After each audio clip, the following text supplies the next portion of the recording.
Olá, pessoal do 7º ano, aqui é a professora Tayana, professora de História. Estou muito feliz com o retorno das nossas atividades. Infelizmente, ainda não são nossas aulas presenciais, mas as aulas serão agora virtuais, tá?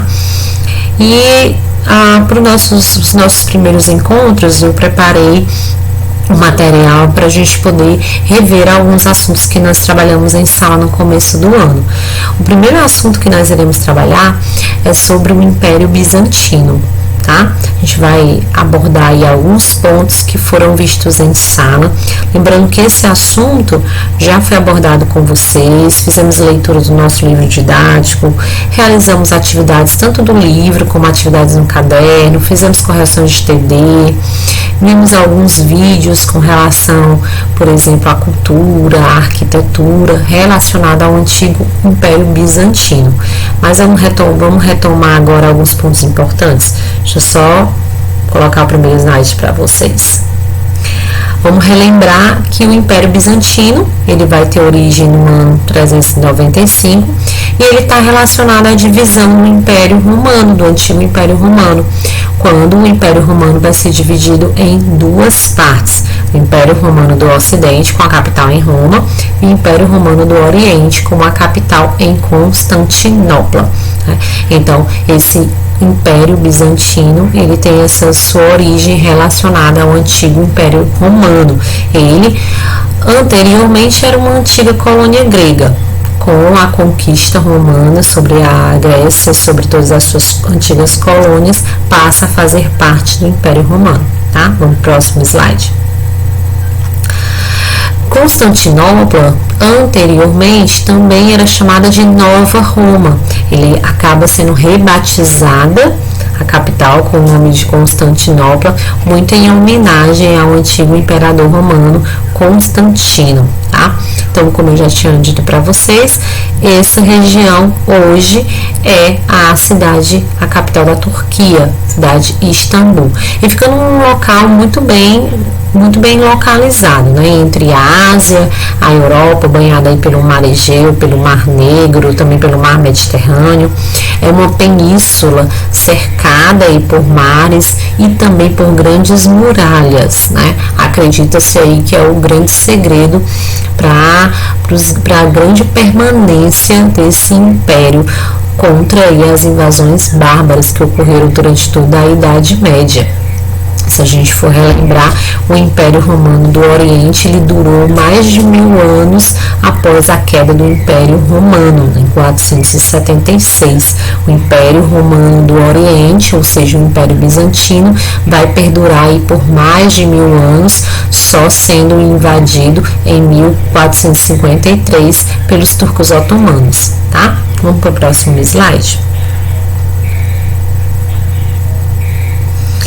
Algo que nós vimos bastante em sala, fizemos até uma leitura sobre isso com relação à posição geográfica. Lembrar que Constantinopla tinha uma posição geográfica muito privilegiada, era ali o centro do fluxo econômico do mar Mediterrâneo. As principais rotas que passavam por essa região, ligando o Oriente ao Ocidente, passavam por Constantinopla.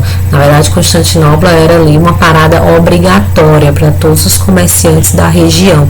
Então, o comércio marítimo se tornou aí a principal atividade desse império, gerando aí grandes riquezas para o Império Bizantino. Produtos das mais diversas origens, desde a Ásia, do norte da África, de toda a Europa, podiam ser facilmente encontrados aí no comércio, nas feiras de Constantinopla, desde grandes tecidos, cerâmicas, temperos, condimentos e por aí vai, tá? Então, a principal atividade era o comércio marítimo. Para o próximo.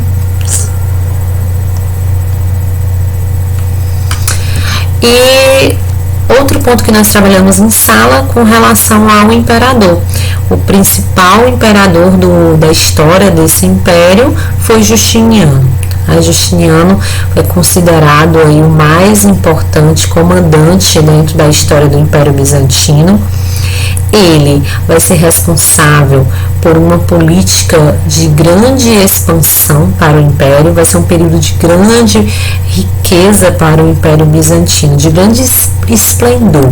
Justiniano ele tinha um plano muito ambicioso, né, para o Império Bizantino.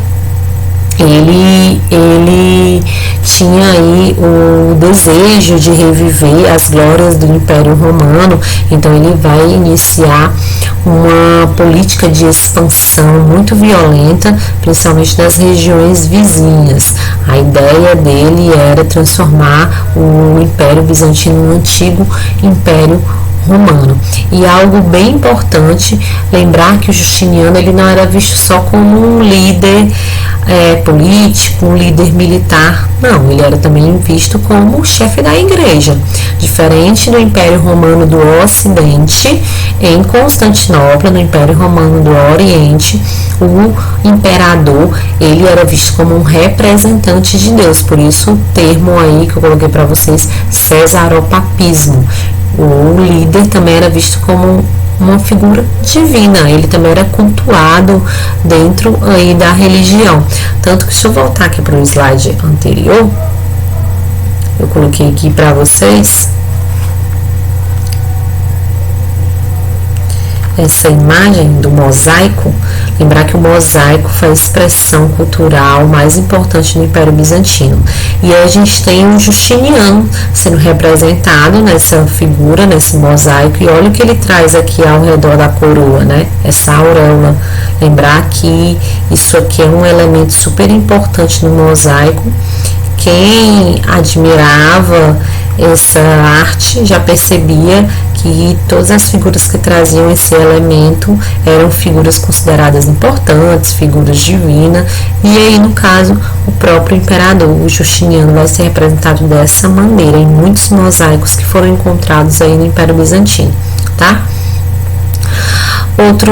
Dois pontos que eu coloquei para vocês sobre a política expansionista, né? Como eu disse anteriormente, o Justiniano vai ser responsável por um grande avanço territorial com a ajuda do seu exército. Ele vai conquistar grandes áreas aí para o Império Bizantino. E também ele vai montar um código civil, né? Um código de leis, tentando aí reorganizar a vida da sociedade, zelando aí a convivência entre os seus súditos, né? Esse código é tido como um dos códigos mais antigos da história da humanidade, o código Corpus Juris Civilis, né? Então, Código de Justiniano acaba levando aí o nome dele. Então, é um dos principais pontos do seu governo. E um ponto também para a gente lembrar, a chamada revolta de Nica ocorre também no governo justiniano, para vocês relembrarem aí, durante uma corrida, né, no hipódromo de cavalos, as torcidas acabam aí se unindo e realizando um protesto contra os altos impostos e também contra o autoritarismo de Justiniano. Então, essa revolta marca aí o governo, a atuação do governo dele, essa onda de protestos que vai durar aí alguns dias. Outro ponto para a gente relembrar são as grandes obras. Justiniano vai se destacar por essa preocupação, por esse embelezamento do seu império, e uma das maiores obras do seu governo vai ser a Catedral de Santa Sofia. A gente também relembra que ele vai dar uma grande importância ao estudo, vai fundar bibliotecas, né?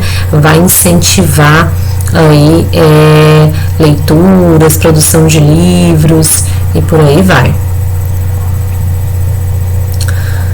Justiniano não conseguiu defender das invasões dos povos germânicos, né? E com isso teve aí algumas perdas nos anos finais do seu governo, vindo logo depois a ser substituído. Outro ponto importante sobre o Império Bizantino, para vocês reverem, é também a questão iconoclasta, quando o imperador manda destruir os ícones que eram produzidos pelos monges, né, do Império, e aí a adoração dessas imagens passa a ser proibida em todo o Império Bizantino. A questão iconoclasta que veio aí da quebra, da destruição dessas imagens religiosas. A estabilidade do império vai ser por um tempo ameaçada, né? Depois da morte de Justiniano, a partir da morte dele, o império vai ser alvo de alguns grupos rivais, como os árabes, os búlgaros e por aí vai.